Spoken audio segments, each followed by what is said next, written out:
Mauricio Pochettino's Chelsea are sitting ninth place in the Premier League in this moment, with points dropped to relegation contenders Sheffield United, Burnley and Brentford, despite the erratic entertaining thrillers to Manchester City, Manchester United, Spurs and Arsenal. Since Todd Bowley took charge, an enormous 1.1 billion has been hurled out right, left and centre in transfers, and it hasn't quite translated to performances on the pitch of the squad for the past 2 years. Today, we'll be magnifying closer as to why Pochettino is agonising as Chelsea head coach, his system, why it isn't working, the over-reliance on a particular Englishman, and Chelsea's performance throughout the campaign compared to the rest of the pack. Chelsea began this season in bumpy fashion with a draw to Liverpool, win to Luton Town and Brighton in the Cup, but also defeats to West Ham, Aston Villa, Forest and a draw to Bournemouth. But it hasn't really got any better for Chelsea supporters. This level of inconsistency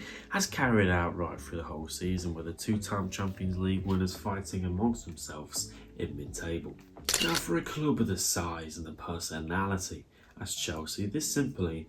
is unacceptable, and fans have pointed the finger towards the Argentine manager, but it isn't quite as straightforward as that. In defence of Poch, the new ownership have implemented a plan, a style of takeover that sees them handing out huge 10-year deal contracts and plenty more, but essentially put short, they've skipped a few transfer windows and purchased players ahead of time, with the plan of achieving a higher fee for those newcomings. But without the performances on the pitch, this simply won't be possible, as the fees they've already spent on countless players are majorly high and arguably massively overpaid for. And you simply cannot expect a team of that inexperience, that level of raw talent, all tossed in together to achieve great heights in a short period of time, whilst also hiring a gaffer that doesn't exactly have a massively proven success story so far. Although I will give it to him, any manager would need time to flourish under the circumstances.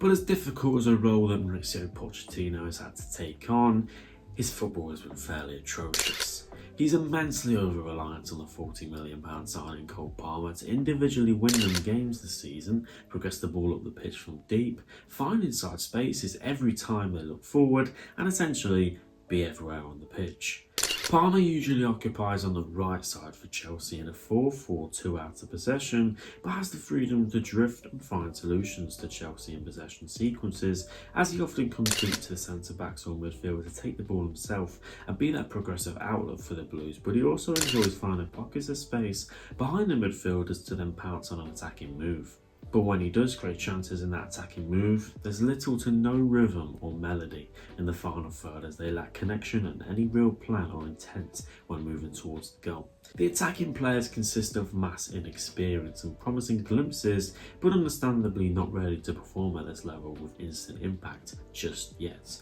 Or it's particularly more experienced names that suffer injury woes, a lack of confidence, or just aren't effective players. Chelsea's average shooting distance by yard this season is the fourth furthest from the goal in the division, with an average shot of 17.4 yards from the goal, with just 144 on target from the 413 taken. In various games this season, we've seen Chelsea lack a plan B against more tighter and compact teams such as Brentford, Everton and Sheffield United, who seem to be battered by everybody, as Chelsea become the first team this season to register below 10 shots at the blades, and these were the shooting positions. As you can see, Chelsea lack attackers with good technique, decision making, composure, rhythm, confidence, direction, body opening and most recognisably, experience. It's all good getting into these areas, but if you're not capitalising, creating overload and making key passes with teammates, then there'll be a problem. Although some of the tactical behaviours of Cole Palmer have been fun to watch,